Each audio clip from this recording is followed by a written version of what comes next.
Isang deeply rooted Filipino tradition ang sabong. Libangan na nag-evolve sa cultural activity na kalaunay naging billion-dollar industry sa bansa. Pero sa likod niya ay isang madilim na lihim. Silipin natin sa special agenda report ni Ronilo Dagos ng Abante Radio. Mula noon pa man, ang sabong ay malalim nang nakaukit sa ating kultura. Isa itong libangan, isang sining at para sa marami, isang pinagkukunan ng kabuhayan. Pero sa pag-usbong ng online sabong o ng e-sabong, kasabay nito ang paglitaw ng isang madilim na bahagi na nagpabago sa pananaw ng marami.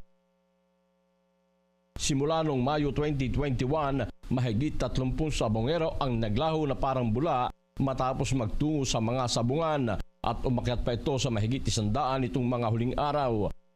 Saan sila napunta? Ano ang nangyari sa kanila at sino ang nasa likod ng kanilang pagkawala? Ang e-sabong ay yung tinatawag ng talpak sa lingwahe ng mga karaniwang sabongero ay nagbigay ng bagong muka sa tradisyonal na sabong na nagpapahintulot sa mga sabongero na tumaya kahit nasaan sila. Nagsimula ang paglaganap nito ng panahon ng COVID-19 pandemic. Dahil sa mga lockdown at mga health protocols, pansamantalang isinara ang mga sabungan sa buong bansa.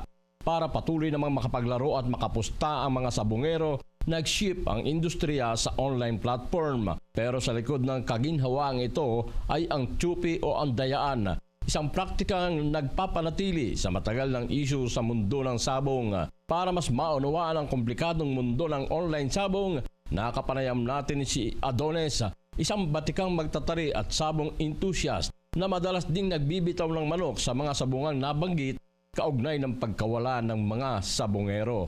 Ikinuwento niya kung paano gumagana ang operasyon sa loob ng arena ng online sabong at kung paano ito lubhang naiiba sa nakasanayang tradisyonal na sabong.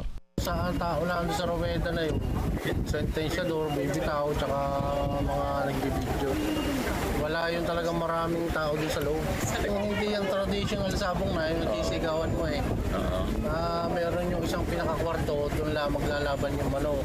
Tapos yun, naka-televise na yung sa cellphone. Hindi doon lang kayo pupusta sa boat. Ang mga naglalabad dito ayon kay Adonis ay mga miyembro ng WPC o World Pitmaster Cup. Sila ang nag-e-schedule ng laban. Ang bawat session mabilis at punong-puno ng sultada at marami raw breeder ang nagdadala ng kanilang manok para lumaban. Marami, mga minsan 200, kulang-kulang 200 sultada. Ganun. Marami mga breeder. Halos buong Pilipinas yun. Naroon din lahat. Pero sa kabila ng magarbong operasyon at mabilis na aksyon, nagiging prone daw sa dayaan o tiope ang ganitong sistema. Siyempre, halimbawa, ako, saka ikaw. Pares tayo may entry. Kumbaga, magkukontakan na kayo na, itong akin, may diferensya to. Tumaya ka na ng malaki, mananalo yung iyo. Hindi na nangyayari kami.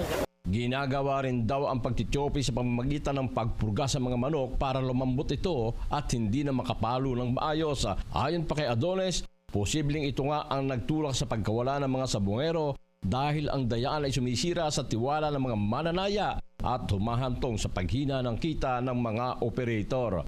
At ang mas nakakalungkot, kasama raw sa mga nawawala ang ilang minor de edad. Yung mga bata na yun naman kaya nakakasama to, halimbawa, kapitbahay mo.